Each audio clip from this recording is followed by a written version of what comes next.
దేవుని పరిశుద్ధమైన నామమునకు స్తోత్రములు. యెషయా 41:3 దుఃఖించు వారికి ఉల్లాస వస్త్రములు ధరింపచేయుటకును బూడిదకు ప్రతిగా పూదండను దుఃఖమునకు ప్రతిగా ఆనంద తైలమును భారభరిత నాకు ప్రతిగా స్తుతి వస్త్రమును అదుగో వారికి ఇచ్చుటకును ఆయన నన్ను పంపాడు. ఇవ్వటానికి పంపాడు, నేను ఇస్తానికి వచ్చాను. అక్కడ 5 వాగ్దానాలు దాక్కున్నాయి. వాటిల్లో ప్రభు ఇచ్చిన వాగ్దానం ఇది. వినండి జాగ్రత్త. మొన్న 10 రోజులు ఉపవాసం నుండి ప్రార్థన చేశాను నేను, సంఘం కొరకు, మీ కొరకు. అప్పుడు నాకు దర్శనంలో వాగ్దానం ఏంటి ప్రభువా, సంఘాన్ని ఎలా నడిపించబోతున్నామంటే ఒక పెద్ద ఆర్చిలాగా ఉన్నది. ఏంటి ఆర్చి అంటే పెద్ద పూలదండ అంటే పూదండ. కుటుంబాన్ని ఎత్తుకుంటా చూస్తే కరెక్ట్గా ప్రభు చెప్పిన మాట అక్కడ. అంటే దాని అర్థం ఏంటంటే సియోనులో బూడిదకు ప్రతిగా పూదండను ఇచ్చేదను. ఇక్కడ ఈ సియోను అంటే ప్రత్యేకమైన జీవితాన్ని సాదృశ్యం. అంటే ప్రత్యేకమైన జీవితంలో ఉన్నవారికి, అంటే విశ్వాసులు కూడా ప్రత్యేకమైన జీవితమా? అవును, విశ్వాసమైన అందరిలాంటి పరిచర్య కాదు, లేదు అందరిలాంటి భక్తి కాదు, అందరిలాంటి పరిశుద్ధత కాదు, అందరిలో ఒకరు కాదు, ఇతను ఒకడు అన్నట్లుగా. యోసేపు వాళ్ళు ఎంతమంది అన్నదమ్ములు? 12 మందిలో యోసేపు అందరిలాంటి వాడా? కాదు.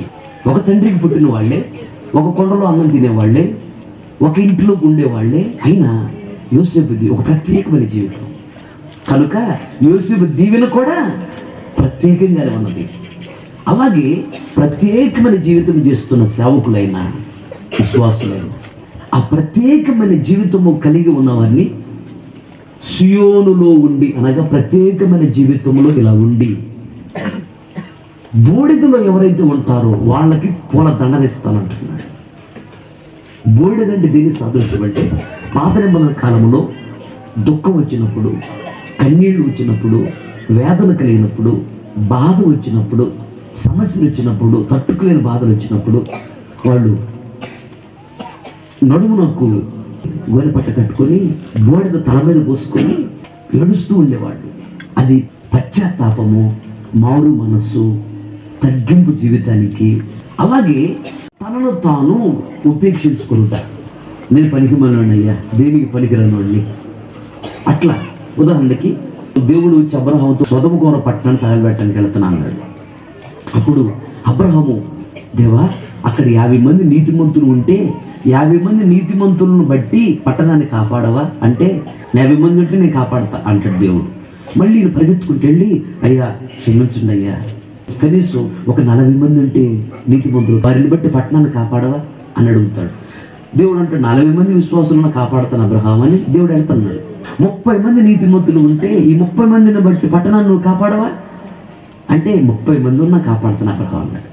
అట్లా అడుగుకుంటూ వచ్చి అంటాడు, అయ్యా తెగించి అడుగుతున్నానయ్యా, బూడిద లాంటి నేను, ఒక 10 మంది ఉంటే పట్టణంలో నీతిమంతులు, వారిని బట్టి పట్టణాన్ని నువ్వు కాపాడవా అంటాడు. అంటే అర్థం ఏంటంటే బూడిద లాంటి అంటే నేను పనికి మళ్ళీ అయ్యా, దేనికి పనికిరానుండి, నిన్ను అడిగే యోగ్యత అర్హత నాకు లేదు. చదువు అన్నమాట. అది కన్నం 18:27. అబ్రహాము, ఇదిగో తెగించుతున్నాను అయ్యా, నువ్వు చంపినా పర్వాలేదు అయ్యా, నువ్వు బూడిద లాంటి పనికి మనోడు నేను.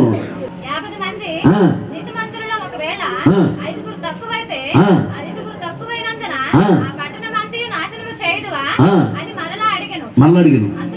అందుకైన అదుగు 45 మంది నీతిమంతులు ఉన్నా వారిని బట్టి పట్టణాన్ని కాపాడుతాడంట దేవుడు, నాశనం చేయడంట. వినుకొండ పట్టణం కాపాడబడుతుందంటే యేసయ్య బిడ్డలమైన మనములను బట్టి పట్టణం కాపాడబడుతుంది. ప్రజలాడు హల్లెలూయా. మనము వర్షము కావాలని ప్రార్థన చేసినప్పుడు నీ ఒక్క పొలానికి ఎవడు వర్షం దేవుడు నీతో పాటు, వాళ్ళు యేసయ్యను నమ్మకపోయినా వాళ్ళకు కూడా వర్షం కుమ్మరిస్తారు. లోతు భార్య, లోతు 2 కుమార్తెలు, మొత్తం 4 ఉన్నారు అక్కడ.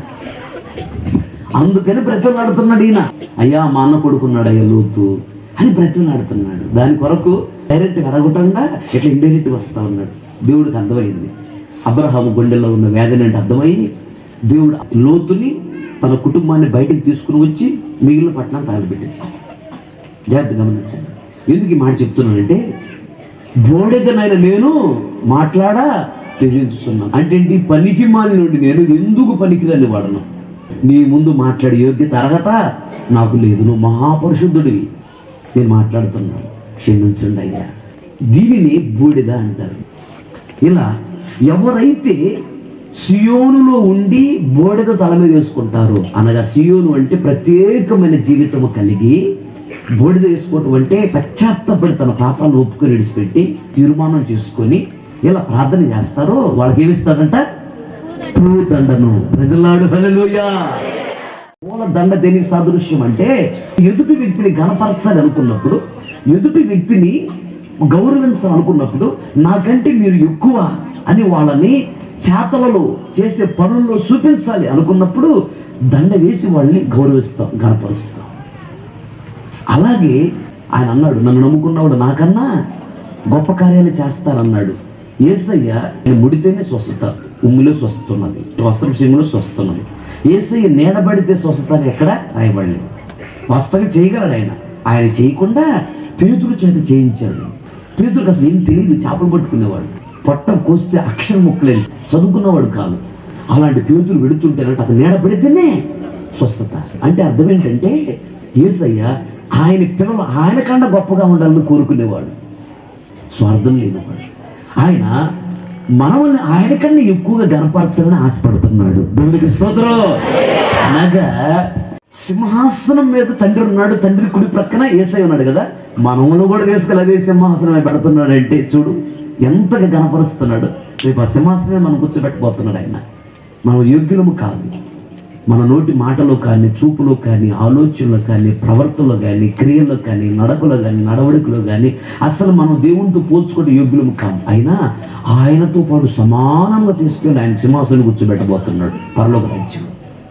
అలా కనపరచబోతున్నాడు.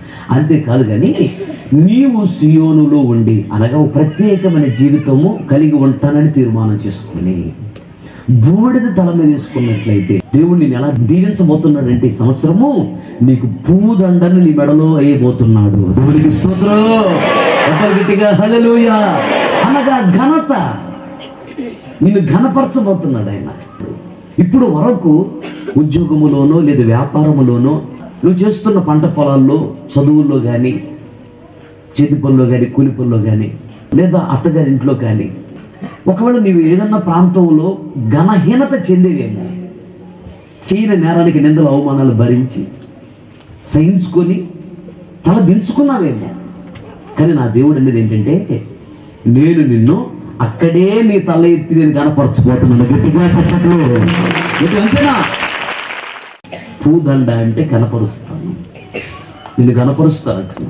కనుక వాగ్దానం దేవుడు ఇచ్చిన తర్వాత ఏది విని అటు వెళ్ళిపోకూడదు, మర్చిపోకూడదు. ప్రతిరోజు బోడెద లాంటి జీవితం నాకు ఇవ్వయ్యా, ఆ తగ్గింపు నాకు ఇవ్వయ్యా, ప్రత్యేక జీవితం నాకు ఇవ్వయ్యా, అలాగే నేను ఉంటానయ్యా, పూదన్ని ఇస్తానన్నావు కదయ్యా, అది నాకు ఇవ్వయ్యా అని ప్రతిరోజు నువ్వు ప్రార్థన చేసుకొని ప్రతిమలాడితే దేవుడు ఇస్తానని చెప్పాడు, అక్షరాలు ఇస్తాడు, నిన్ను గణపరుస్తాడు. దేవునికి స్తోత్రం.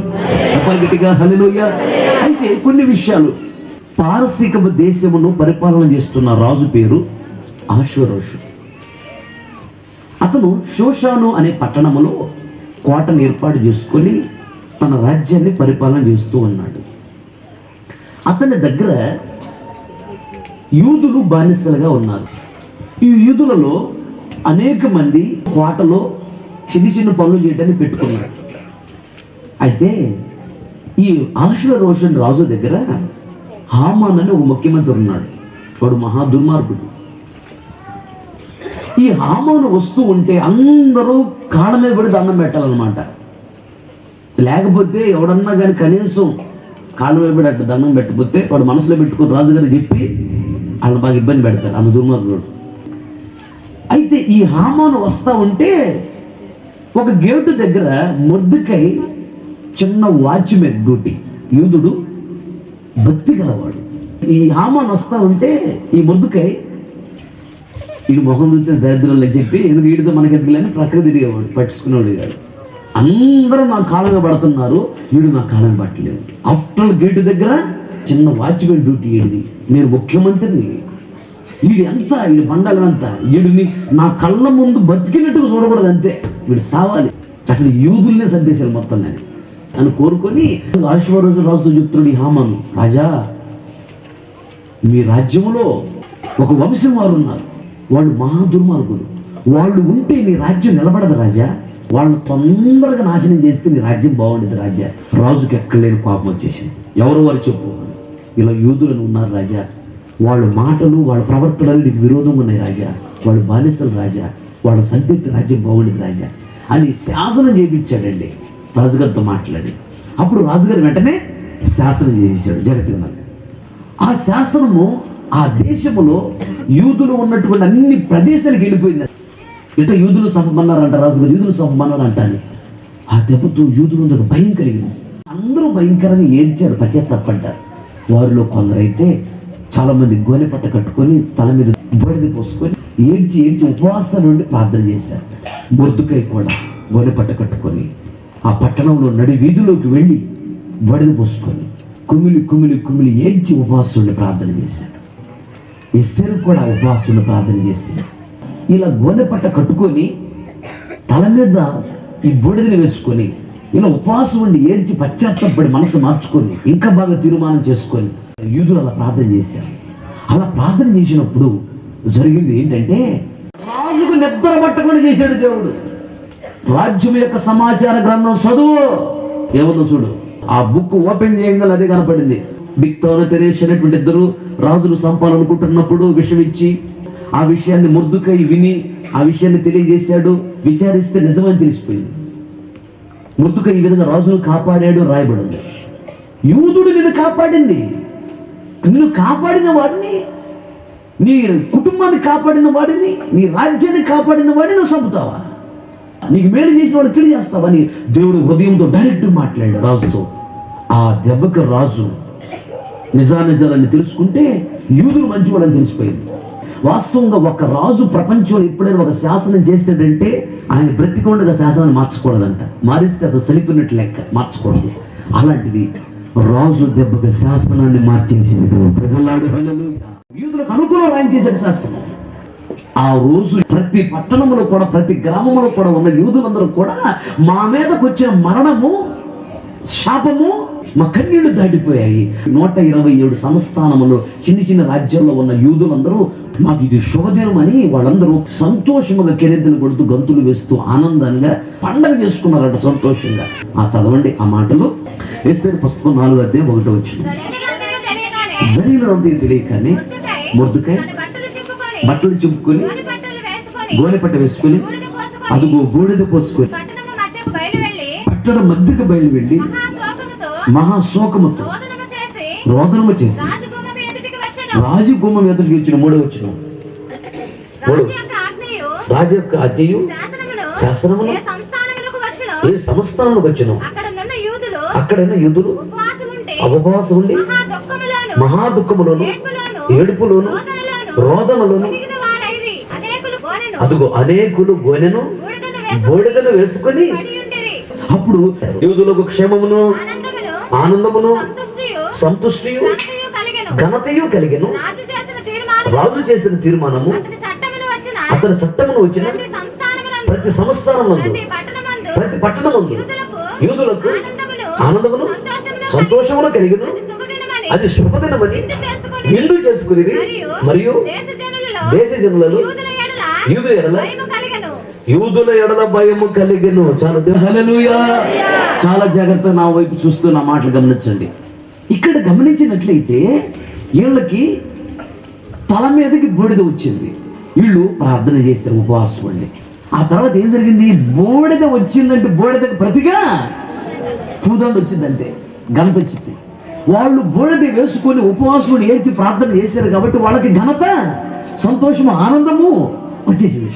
అలాగే ఇప్పుడు నీవు బూడిదలో ఉన్నావేమో అనగా మీకున్న సమస్యలను బట్టి, అప్పులను బట్టి, రోగాలను బట్టి, లేదా నిందలను బట్టి, అవమానాలను బట్టి, లేదా నీ భర్తను బట్టి, లేదా నీ భార్యను బట్టి, లేదా నీ పిల్లలను బట్టి, నీ ఉద్యోగాన్ని బట్టి, నీ వ్యాపారాన్ని బట్టి ఏదైనా దుఃఖంలో ఉన్నావేమో, కన్నీళ్ళ మధ్యలో ఉన్నావేమో, ఊరికి చెప్పుకోలేక పైకి నవ్వుతున్నట్టు కనపడినా హృదయంలో వేదన కలిగి ఉన్నావేమో.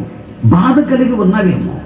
నా బ్రతుకు ఇంతేలే, నా జీవితం ఇంతేలే, అయిపోయిందిలే, ఎందుకులే మా బతుకు అన్నట్టు నిన్ను నువ్వు చెప్పించుకుంటూ ఉన్నావేమో. అలా కాదు, నువ్వు పశ్చాత్తాపడు, సరి చేసుకో, నీలో తెలిసిన పొరపాట్లను ఒప్పుకొని విడిచిపెట్టు. ఇంకా అలా ఉన్న ప్రభువా, ఇప్పుడు వరకు ఏదో అట్లా ఉన్నాను, ఇక్కడి నుంచి ఇంకా భక్తిగా ఉంటా, ఇంకా రోషంగా బ్రతుకుతా, ఇంకా యథార్థంగా ఉంటా, ఇంకా వైరాగ్యం కలిగి ఉంటాను ప్రభువా, నేను సంతోషపెట్టలేకపోతున్నా, ప్రతి ఆదివారం మందిరానికి రాలేకపోతున్నాను అయ్యా, క్షమించయ్యా, ఇక్కడి నుంచి ప్రతి ఆదివారం మందిరానికి వస్తాను, పరిశుద్ధంగా బ్రతకలేకపోతున్నా, క్షమించయ్యా, ఇక్కడి నుంచి పరిశుద్ధంగా బ్రతుకుతా, నీ వాక్యానుసారం జీవించలేకపోతున్నా, క్షమించయ్యా, నీ వాక్యానుసారం జీవిస్తా, నీ పరిచర్య చేయలేకపోతున్నా, క్షమించండి, పరిచర్య చేస్తా. నా చూపులో పరిశుద్ధత లేదు, నా మాటలో పరిశుద్ధత లేదు, నా ఆలోచనలో పరిశుద్ధత లేదు, నా ప్రవర్తనలో పరిశుద్ధత లేదయ్యా. తండ్రి అని పిలవటానికి యోగ్యత నాకు లేదు ప్రభువా, నీ కుమారుడు నీ కుమార్తె అనిపించుకోవడానికి అర్హత నాకు లేదు, నన్ను క్షమించయ్యా, ఇక్కడి నుంచే భక్తిగా జీవిస్తా. దీనిని పశ్చాత్తాపము తీర్మానం అంటారు. ఇలా పశ్చాత్తాపడి నువ్వు తీర్మానం చేసుకున్నట్లయితే దీనిని బూడిద తల మీద వేసుకునుట అంటారు. దేవునికి స్తోత్రం.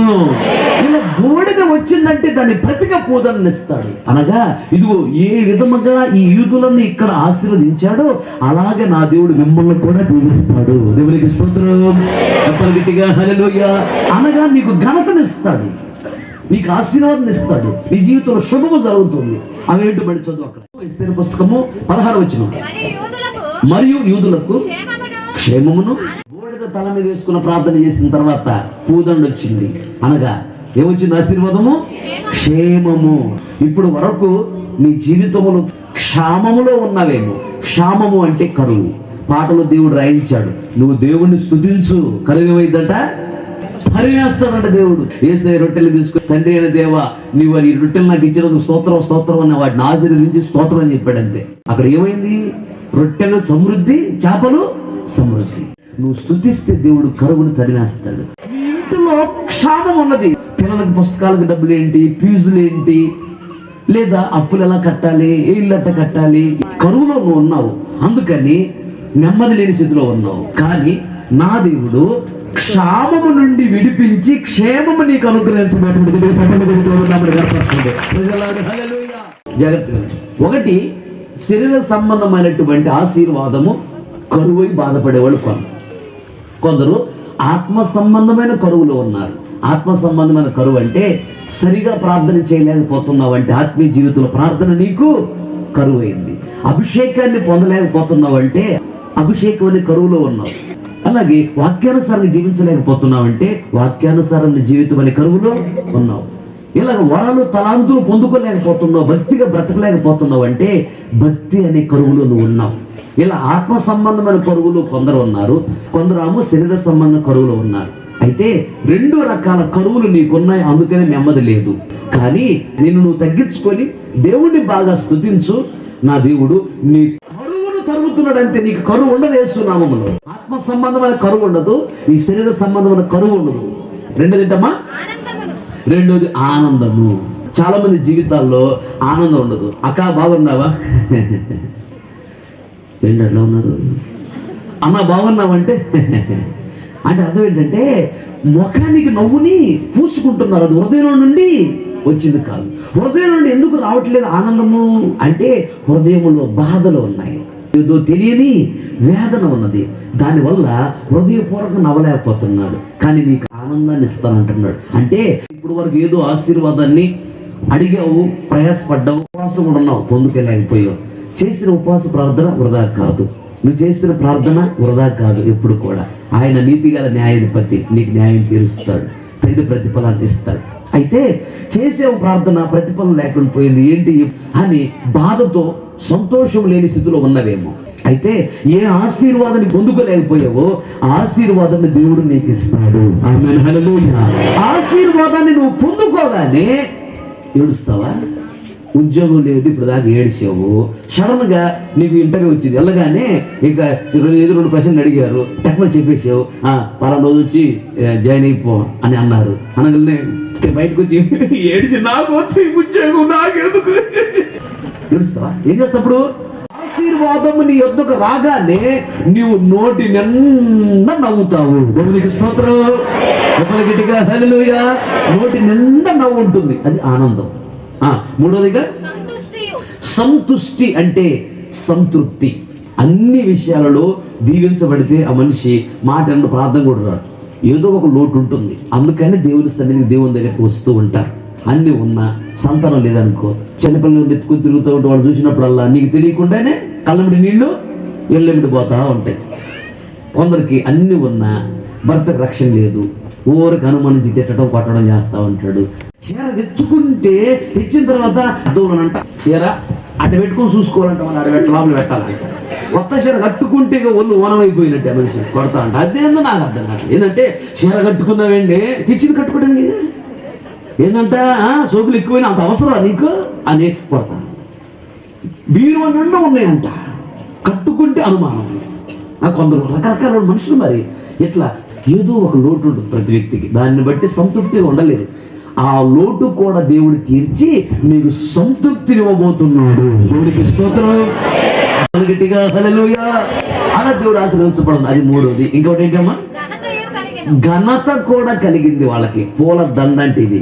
అప్పుడు దాకా యూదులను చూసి వీళ్ళు బానిసలను తిట్టినా కొట్టిన అడిగేవాళ్ళు లేరు, వీళ్ళ సంపిని అడిగేవాళ్ళు లేడు అన్నట్టుగా వాళ్ళని చాలా తక్కువ చేసి మాట్లాడేవాళ్ళు. వాళ్ళని ఎట్టబడుతున్నట్టుకు వచ్చినట్టు మాట్లాడేవాళ్ళు. అలాంటిది ఇప్పుడు ప్రతి ఏరియాలో కూడా వాళ్ళకు సంబంధించి శాస్త్రం ఎప్పుడైతే వచ్చిందో మొత్తం భయం కలుగుతుందో, అట్లా యూదులని ప్రతి పట్టణంలో, ప్రతి గ్రామంలో, ప్రతి చోట ఎక్కడైతే చీచి అర్పించుకుంటా ఘనహీనతలో బ్రతుకుతున్నారో అక్కడే నా దేవుడు తలెత్తి వారిని కనపరిచాడు. ప్రజలాడు హల్లెలూయా. ఇప్పుడు వరకు నువ్వు కూడా ఉద్యోగములో లేదా వ్యాపారములో లేదా పంట పొలాల్లో లేదా అత్తగారింటిలో ఎక్కడైతే ఘనహీనతతో తలదించుకొని చీచి అనిపించుకుంటా బ్రతుకుతున్నావో అక్కడే నా దేవుడిని తల ఎత్తి కనపరచబోతున్నాడు. దేవునికి స్తోత్రం. గట్టిగా హల్లెలూయా. ఇదే పూల దండ అంటే నీకు. దేవుడు మాట తప్పుడు, మాట మార్చుకోడు. శాతగాని వాడు కాదు ఆశీర్వదించలేకపోవటానికి. అయితే సియోనులో నీ ఉండాలి ప్రత్యేకమైన జీవితం. నీ తల మీద ఏం కనపడాలి? బోడెద. ఇంటి బాగుల్ని ఆ పొయ్యిలో ఉన్న బోడె పోసుకునేవు లేనిపోయి. మాస్టర్ గారు చెప్పాడు, ఇప్పుడు నా మీద చెప్పక తల్లి నీ దండం పెడతా, ఆయన కట్టించుకో నా మీద కొత్తాడు. దాని ఆత్మీయ అర్థం ఏంటంటే బోడె తల మీద పోసుకోవటం అంటే మారు మనస్సు. ఇప్పుడు వరకు ఇది అయిపోయింది. ఇక నుంచి ప్రభా ఇప్పుడు వరకు నిన్ను కన్నీళ్ళు పెట్టించాను, నేను దుఃఖపరిచానయ్యా, నిన్ను బాధ పెట్టానయ్యా, నీకు ఇష్టం నీ జీవితం చేశానయ్యా, చాలు గడిచిన కాలం చాలు. ఇది ప్రభా రోషంగా తీర్మానం చేసుకుంటున్నా. బతికిన 4 రోజులు 100 సంవత్సరాల గ్యారంటీ అది బతుకు. మన కళ్ళ ముందు మనకంటే తెలిసిన వాళ్ళు చనిపోతూ ఉన్నారు. కలిగి ఎప్పుడు చచ్చిపోతారో తెలియదు. ఇక మనసు మార్చుకుంటున్నా, ప్రభా బాప్తిజం పొందుకుంటాను, నా ప్రాణం మీద నేను విడిచిపెట్టను, నీ మీద విడిచిపెట్టను అని నువ్వు తీర్మానం చేసుకుని మనసును మార్చుకోవటమే తల మీద బోడిద వేసుకోవటం. అలా తల మీద బోడిద అనుభవంలోకి నువ్వు రావాలి. ఇప్పుడు అలా పశ్చాత్తపడి పాపాన్ని విడిచిపెట్టి భక్తికి జీవిస్తూ తీర్మానంలో గురువురా. ఇదిగో ఈ ఆశీర్వాదం అనే దండను నీ నెత్తిన దేవుడు నీ మెడలో వేయబోతున్నాడు. ఈ దండ నీకు కనపడాలి. ఆ 2017 సంవత్సరం నీకు భలే ఉంది, 2017 సంవత్సరం నీకు బాగా కలిసి వచ్చినట్టుంది, వాళ్ళ భాషలో వాళ్ళు అంటా ఉంటారు. 2017 సంవత్సరం నీ స్టార్ తిరిగినట్టుంది అని జనాలు నిన్ను అనాలి. ఆమేన్ హల్లెలూయా. అలా నా దేవుడు మీకు ఘనతను, ఆ తర్వాత ఇంకేంటమ్మా, రాజు చేసిన తీర్మానమును, అతని చట్టమును, వచ్చిన ప్రతి సంస్థానములో, ప్రతి పట్టణమందు యూదులకు అదుగు ఆనందమును సంతోషమును కలిగను, అది శుభదినమని. అబ్బా విందు. దేవునికి స్తోత్రం. గట్టిగా హల్లెలూయా. శుభదినము. నీ జీవితంలో ఇప్పుడు వరకు శుభమే లేదేమో. ఒకటి పోతే ఒకటి. ఒక ఆయన సింహం దగ్గరికి వెళ్ళి పోరాడి పోరాడి పోరాడి సింహాన్ని చంపాడంట. వస్తావునట అమ్మాయి అని ఎలుగుబొడ్డు ఎదురుకు వచ్చిందంట. వా అమ్మ వైపుకి లేదే, నేను దీన్ని చంపబోతే నన్ను చంపేటట్టుందని మళ్ళీ పోరాడి పోరాడి పోరాడి కష్టపడి కష్టపడి కష్టపడి మొత్తం ఏదో వాడు దొరికితే అది తీసుకుని పొడిచి దాన్ని చంపేశాడంట. అస్సలు నడవడానికి కూడా ఒప్పలేదంట. చిన్నకి వెళ్ళి నిలబడలేక గోడ మీద చేసాడంట. పాము బుస్సు నీచినాడు చేతి మీద. కూర్చుని నిలబడిందంటే ఈయన చెయ్యి తీస్తే గోడలు పడతాడు. చెయ్యి తీయలేక, దాన్ని చంపలేక, దాన్ని అటు ఇసిరేయలేక, ఏం అర్థం కాక నువ్వు బతికితే బతుకుతా అంత నీ దయ. పాము తగ్గినాడు. దానికి తెలిసి బుస్సు లేచింది గోడ మీద. ఇటువంటి సమస్యలు కొందరికి ఒకటి పోతే ఒకటి. అట్నే కొందరికి భర్తకి మొన్నటి దాకా రావు రావు అది తగ్గిపోయిన తర్వాత మళ్ళీ భార్య ఆమె తగ్గింది అనగా పర్వాలేదు బాగుంది అనగానే మళ్ళీ పిల్లడు అమ్మే వీడు తగ్గుతున్నాడు. మళ్ళీ మొత్తం మీద పిల్లవాడికి ఆ ముందు ఈ ముందు ఆ ముందు ఈ ముందు మొత్తం మీద ఆ ముందు నేను పోసి ఇవి సెట్ అయిన తర్వాత ఆ పుట్టదాము కిష్కంటాడు నోటితో పిలుతుంది గాలి. ఈ పుట్టదానికి వచ్చింది తగ్గింది అనగలే మనసులో ఉన్న ముసలిది ఏంటంటేనో నన్ను తీసుకున్నావు, నాది నా ఇల్లు తీసుకున్నాదు, అది తీసుకున్నాదు, నన్ను పట్టించుకోవట్లేదు, నేను చచ్చిపోతున్నానమ్మో, పోలీసు కేసు పెద్ద మేమేదమ్మో అని ఈ మోసందని పట్టింది. వీళ్ళ బాధ ఏంటి పాపం, మీ ఊరి గురించి కాదు మా ఊరు గురించి చెబుతున్నా. సాగును కూడా దాటలేదు మనిషి. మా ఊరు మీరు చాలా మంచి కట్టండ్రు. సాగును కూడా దాటలేదు మనిషి. వచ్చింది పోతాను అనుకుంటే పోవటం కాదు, మనిషి దెబ్బ లేచి కూర్చొని తిరుగుతుంది. ఇక మొత్తం మీద సమస్యలు ఒకటి పోతే ఒకటి ఇట్లా వచ్చి కురంగదీస్తా ఉన్నాయి. సడన్గా అవన్నీ తొలగిపోయి ఏదైతే ఆశీర్వాదం కొరకు ఆశించి రాదని వదిలేసావో అది వెంటనే నీకు ఎదురుగా వచ్చినప్పుడు ఆశీర్వాదం నువ్వెవరుకుంటావంటే అది శుభదినము అంటావు. దేవునికి స్తోత్రం. నిన్ను చూసిన వాళ్ళకి వ్యసనం, ఆశ్చర్యం, భయం కలిగేటట్లుగా అక్కడున్న ఆ మాట భయం అనే మాట చదువుడు అక్కడే ఉంది. యూదుల కంటే ఇన్ని ఆశీర్వాదం వస్తేనంట అక్కడ ఉన్నటువంటి దేశంలో ఇలా ఓటకు లేదు. ఓటకు ఉన్నవాళ్ళు, అధికారంలో ఉన్నవాళ్ళు ఏమయ్యారంట చదువు అక్కడ ఉన్న లాస్ట్లో. మరియు దేశ జనులలో యూదుల ఎడల దేశంలో ఉన్న వాళ్ళకి భయం కలిగిందంట. చూసావా, ఇప్పుడు వరకు యూదులు భయపడతా బతుకుతున్నారు ఆ దేశంలో, బానిసలు, ఓటకు కూడా లేదు. ఇప్పుడు ఏం జరిగింది తెలుసు, వీళ్ళు భయపడటం కాదు, వీళ్ళను చూసి ఆ దేశంలో ఉన్న అధికారులు భయపడతా ఉన్నారు. దేవునికి స్తోత్రం. అమ్మో ఏడదో దేవుడు ఉన్నాడు, ఏడో జోలికి వెళ్ళకూడదు అని భయపడుతున్నారంట. అలాగే నిన్ను చూసి ఎగతాళి హేళన చేసిన వారు, నిన్ను చూసి తిట్టిన వారు, నిన్ను చూసి చెడ్డగా మాట్లాడే సవాళ్ళు విసిన వారు, నేను అంతు చూస్తా, నిన్ను కోర్టుకు లాగుతా, అట్లా చేస్తా, ఇట్లా చేస్తా, నువ్వు అసలు భూమి మీద ఎలా తిరుగుతావు నేను చూస్తా అని ఎవరైతే మిమ్మల్ని గురించి చెడ్డగా మాట్లాడుతున్నారో, మిమ్మల్ని ఇబ్బంది పెడుతున్నారో, కన్నీళ్లు పెట్టిస్తున్నారో, భయపెడుతున్నారో, వాళ్ళే నిన్ను చూసి భయపడినట్లుగా నా దేవుడు నిన్ను దీవించబోతున్నాడు. నమ్మే వాళ్ళకి గట్టిగా హల్లెలూయా. ఇప్పుడు వరకు సాతాను శక్తులను చూసి నువ్వు భయపడుతూ ఉన్నావేమో, నిన్ను చూసి సాతాను శక్తులు గడగడగడ ఉనిగిపోతూ పారిపోతాయి. దేవునికి స్తోత్రం. హల్లెలూయా. నీ ఇంటిలో అప్పును కలుగు చేసిన సాతాను, రోగాన్ని కలుగు చేసిన సాతాను, దరిద్రతను కలుగు చేస్తున్న సాతాను, తగదలు పెడుతున్న సాతాను, మనశ్శాంతి లేకుండా చేస్తున్న సాతాను, ఆశీర్వాదం లేకుండా చేస్తున్న సాతాను, ఉద్యోగం లేకుండా చేస్తున్న సాతాను, సంతానం లేకుండా చేస్తున్న సాతాను, భార్యాభర్తల మధ్యలో సంబంధం లేకుండా, సమాధానం లేకుండా చేస్తున్న సాతాను, ఆత్మీయ జీవితంలో ఎదగకుండా చేస్తున్న సాతాను, ప్రార్థనలో ఎదగకుండా చేస్తున్న సాతాను, అభిషేకం పొందకుండా చేస్తున్న సాతాను, భక్తిగా ఎదగకుండా చేస్తున్న సాతాను, దేవుని పొందకుండా చేస్తున్న సాతాను, పరలోక రాజ్యానికి సిద్ధపడకుండా చేస్తున్న సాతాను, దేవునికి రాకుండా చేస్తున్న సాతాను, పరిహిమాలినటువంటి సత్వ సాధారణ ఉంది వాడి దగ్గర, అది మొత్తం మూటగట్టుకొని సాతాను శక్తులు కుములు ఏడుస్తూ మీ దగ్గర మేము ఉండలేము నాయనో, ఇక్కడ దేవుడు ఉన్నాడు నాయనని నీ ఇల్లు విడిచిపెట్టి పారిపోతాయి. అనేక మందికి నిలబడే సాక్ష్యం చెప్పబోతున్నారు. గట్టిగా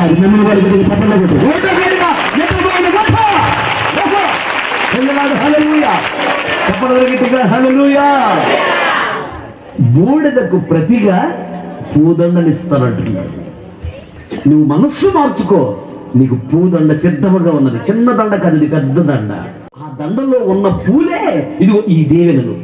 ఒక దండలో చాలా పూలు ఉంటాయి, రకరకాల పూలు ఉంటాయి. అంటే ఇన్ని దీవెన చేత నా దేవుడు నిన్ను నింపునుగాక. ఆమేన్, ఆమేన్. నిశ్చయముగా దేవుడు ఇలా నిన్ను దీవిస్తాడు, నిన్ను ఆశీర్వదిస్తాడు. వసగితి వివత్సరమును కరుణా కిరీటముగా ప్రేమను చూపితివి, పదమున నడిచెదను, ప్రేమను చూపితివి, పదమున నడిచెదను, కరుణ కటాక్షము కారుణ్యమును వలదేవా, కరుణ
ఒక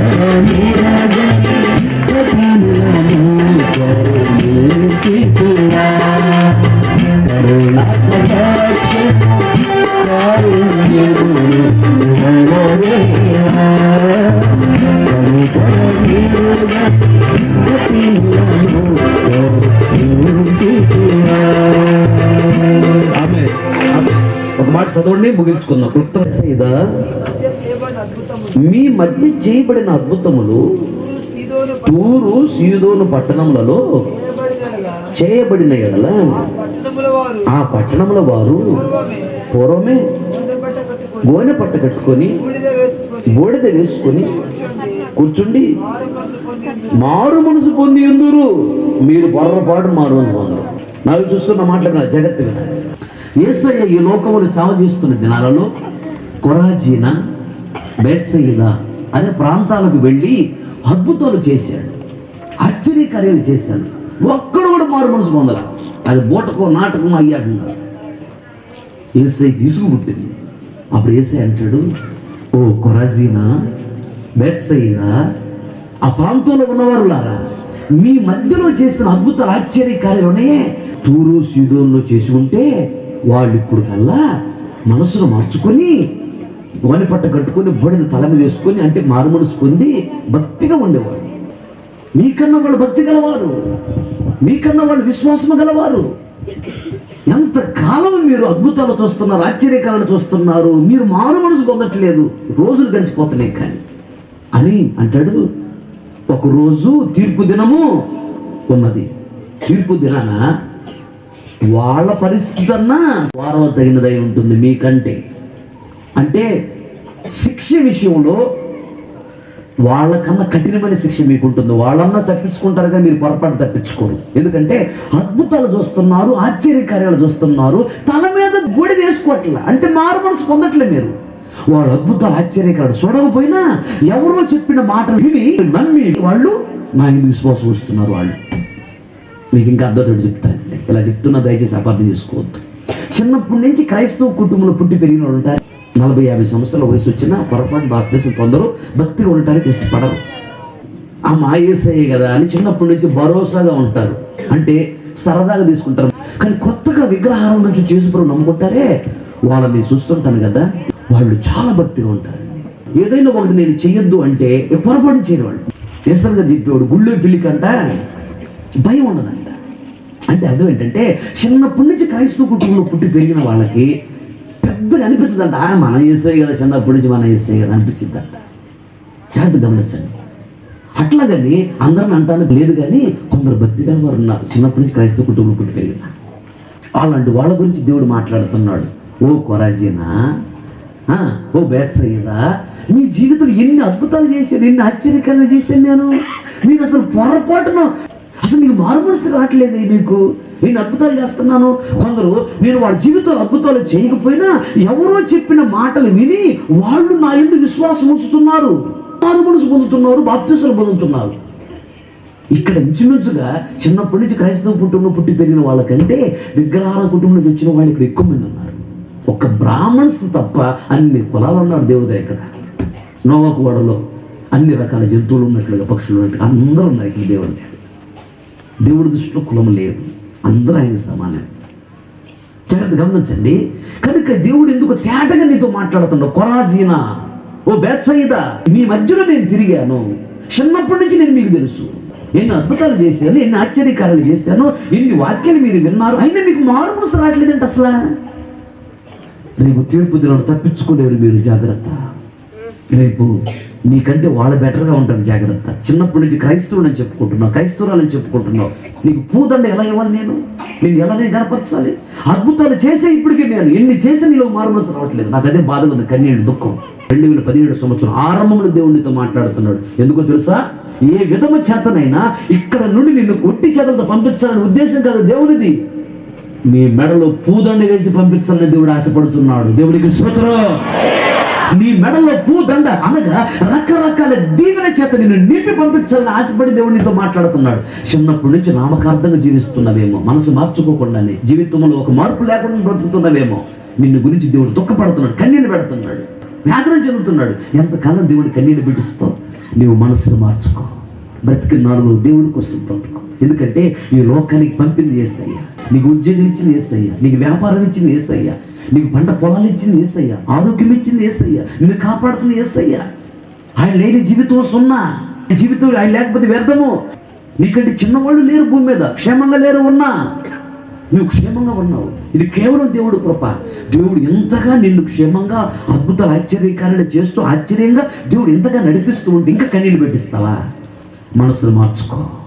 పూదండ నీకు సిద్ధంగా ఉన్నది, ఘనత నీకు సిద్ధంగా ఉన్నది, శుభదినము నీ వాకిటిలో పొంచి ఉన్నది, ఆనందము సంతోషము ఘనత నీకు ఎదురుగా ఉన్నది.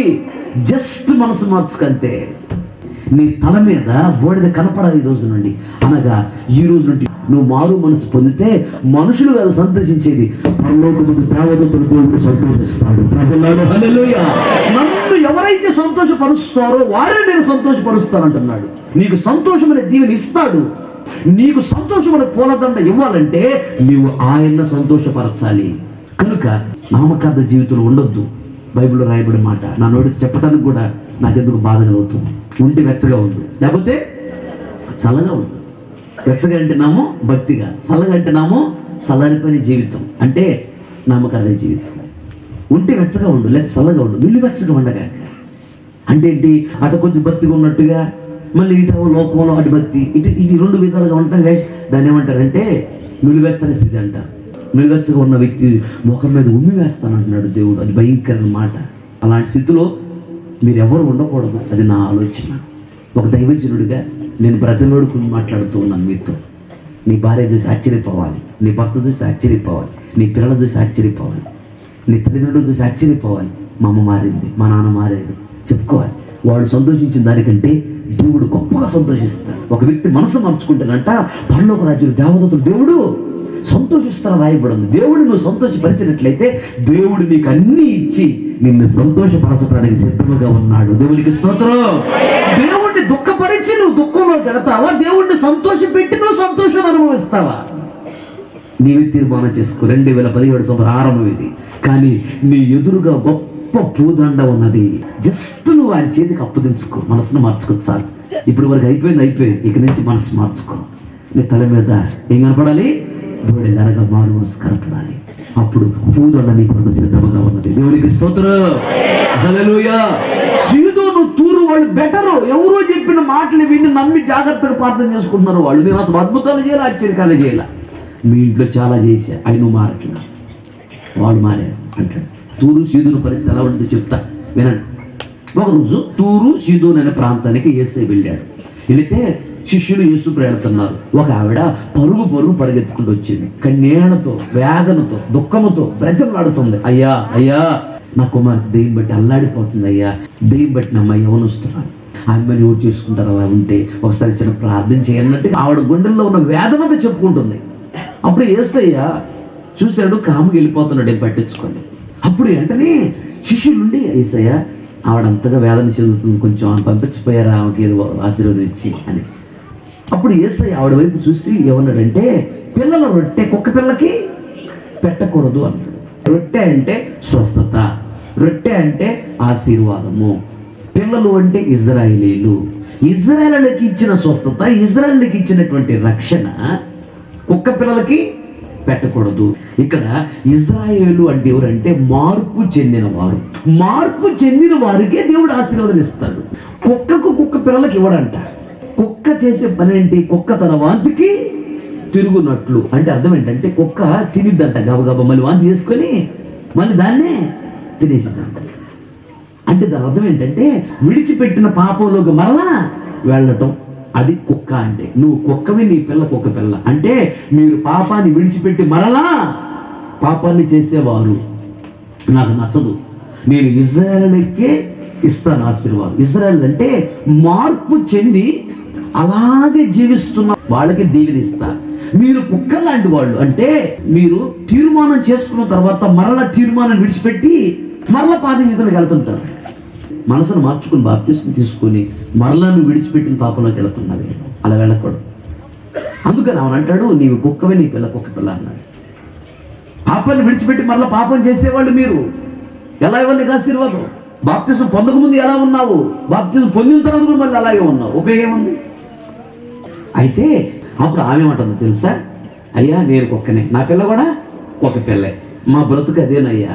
అయితే వాస్తవంగా యజమాని బల్ల దగ్గర కూర్చొని రొట్టెలు తింటూ ఉంటే రొట్టె ముక్కలు కొన్ని కింద పడతాయి కదా, కింద పడి మళ్ళీ ప్లేట్ వేసుకుని తినరు కదా, వాటిని తీసుకుని బయటపడేస్తారు కదా, ఆ బయటపడే కుక్కలు తింటాయిగా, అట్లాగే అనుకొని నాకు అట్లాగే ఇవ్వయ్యా అని. వాస్తవంగా ఏమన్నది, అయ్యా నీవేదో ఆశీర్వదిస్తావు చెబితే నేను వచ్చా, జనాలు మాట్లాడి నువ్వేంది కుక్క అంటున్నావేంది, కుక్క పిల్ల అంటున్నావేంది, ఇగో యేసు ప్రభా ఇగో మర్యాద కూడా నా సంగతి తెలియదు, మా ఊరిలో నన్ను మించినటువంటి వారు ఇంకో మనిషి లేరు, అసలు నేనంటే టాపు మా బజార్లో, నేనంటే దడా, అలాంటిది నువ్వు నన్ను ముట్టుకొని కుక్క పిల్ల అంటావా, బాబాయ్ బాబు ఎవరు నువ్వు కాబట్టి 190,000 లేదా పాస్టర్లో ఆ దగ్గరికి వెళ్తా అంతే, నువ్వు నన్ను తిడుతున్నావేంటి, కుక్క పిల్ల అంటున్నావేంటి, పోదలకే అవసరం లేదు పో అని అనాలి ఆవిడ. అలా అనలా. సీదోను తూరు వాళ్ళని దేవుడు అక్కడ పొగుడుతున్నాడు. ఎందుకు యేసయ్య లేట్ చేశాడంటే ఆవిడలో భక్తిని పరిశోధిస్తున్నాడు దేవుడు, ఆవిడలో సహన ఓర్పుని పరిశోధిస్తున్నాడు. వెంటనే ఇవ్వకుండా దీవెన దేవుడు నడిపించే విధానం వేరుగా ఉండిద్ది. ఈవిడ కోపం రాలేదు, ఊర్చుకుంది, సహించుకుంది. సరే నేను కుక్కనేనయ్యా, నా పిల్లలు కుక్క పిల్లలయ్యా, రొట్టెల కింద పడుతున్న కుక్క పిల్లలు తింటాయిగా అని తగ్గించుకొని పశ్చాత్తాపంతో ఏడుస్తూ అడుగుతుంది. అప్పుడు యేసయ్య ఏమని తెలుసా, అడుగుతున్నవాడు వెనక్కి తిరిగి, అమ్మా నీ విశ్వాసమే గొప్పది, నీవు కోరినట్టే నీకు అగును గాక. దేవునికి స్తోత్రం. ఆవిడ విశ్వాసాన్ని బట్టి స్వస్థత కలిగింది. ఆ గడియలో వెంటనే ఆవిడ స్వస్థత పొందంట. వాళ్ళ అమ్మాయి ఇంటికి పోయి అడిగితే ఏ టైంలో యేసు ప్రభువు చెప్పాడు ఆ టైంలో కరెక్ట్ స్వస్థత కలిగిందంట. యేసయ్య ప్రార్థన చేస్తే కాదు స్వస్థత వచ్చింది, యేసయ్య ముడితే కాదు స్వస్థత వచ్చింది. అక్కడ ఈవిడ విశ్వాసాన్ని బట్టి ఆవిడ దయ్యం మారిపోయింది. అక్కడ విశ్వాసం అంతే. చూసావా, ఈవిడ ఇంటిలో అద్భుతాలు ఎప్పుడు అంతకుముందు జరగల, అసలు వంటికి వేసే ఎడలా. ఎవరో చెబితే విన్నది కనాను స్త్రీ వచ్చి ఆయన గద్దించిన విడిచిపెట్టకుండా తగ్గించుకొని పశ్చాత్తాపంతో బతిమలాడుకుంటుంది. రాగానే ఆయనకి మొక్కిందంట. మొక్కుకుంటా అంటే తీర్మానం చేసుకుంది. ఏమని తీర్మానం చేసి ఉండిద్ది, అయ్యా నా పిల్లలు స్వస్థపరచు అయ్యా, బ్రతికినంత కాలం నిన్ను విడిచిపెట్టను, నీ ఆజ్ఞ మార్గం విడిచిపెట్టను, నీ వాక్యాన్ని విడిచిపెట్టను, నీ మందిరాన్ని విడిచిపెట్టను, భక్తిగా ఉంటాను, పరిశుద్ధంగా ఉంటా, యథార్థంగా ఉంటానయ్యా, పాపం చేయనయ్యా, ఇక పాపంలోకి వెళ్ళనయ్యా తీర్మానం చేసుకుంది. అప్పుడు దేవుడు ఆశ్చర్యపోయి, అమ్మ నీ విశ్వాసం గొప్పదన్నాడు. అంటే గొప్ప విశ్వాసం ఆవిడలో ఉన్నది, అందుకనే అక్కడ గొప్ప శ్వాసం జరిగింది. దేవునికి స్తోత్రం. గట్టిగా హల్లెలూయా. నమ్ముట నీ వలనైతే నమ్మువారికి సమస్తము అంతే. నువ్వు నమ్మితే చాలు, విశ్వాసం నీలో ఉంటే చాలు, అన్ని ఆశీర్వాదాలు నీ దగ్గర ఉన్నాయి. ఈ సంవత్సరము ఆరంభములో దేవుడు రాయించి పెట్టాడు, సమస్తము సాధ్యమే నా ప్రభువా, సమస్తము సాధ్యమే నా ప్రభువా, నామమును కొల్లగపరమ నా యేసయ్యా,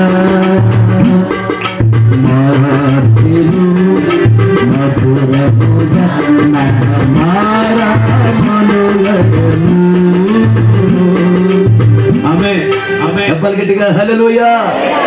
ప్రభు ఆరంభంలోని మాట రాయించి పెట్టాడు, స్తుతించు నువ్వు కరువును తరుగుతున్నాడు దేవుడు. ప్రకటించు దేవుడి గురించి. ఏం చేస్తున్నాడంట, జయధ్వని, నీ ఇంటిలో జయధ్వని పుట్టించబోతున్నాడు ఆయన. స్థిరమైన జయాన్ని నీకు ఇవ్వబోతున్నాడు. దేవునికి స్తోత్రం. గట్టిగా హల్లెలూయా. సీదోను తూరు వాళ్ళు మీకంటే బెటర్ అన్నాడు. వాళ్ళు ఎవరో చెప్పిన మాటలు విని జీవితాన్ని సరి చేసుకుంటున్నారు. నీ ఇంటిలోనే ఉండి నేను అద్భుత ఆశ్చర్యకాలు చేస్తున్నాను, మనసు మార్చుకోవట్లేదు. చూస్తున్నావు ఇంట్లో అద్భుతాలు జరుగుతున్నాయి. నీ పిల్ల జీవితంలో లేదా నీ భార్య జీవితంలో, నీ జీవితంలో అద్భుతాలు జరుగుతున్నాయి, ఆశ్చర్యకాలు జరుగుతున్నాయి. యేసుప్రభువు నిజమైన దేవుడిని తెలుసు. అప్పుడప్పుడు మందిరానికి వస్తున్నావు, బాప్తిజం పొందట్లేదు, మనసు మార్చుకోవట్లేదు. నువ్వు మరి ఎందుకు ఆలస్యం చేస్తున్నావు నాకు అర్థం కావట్లా.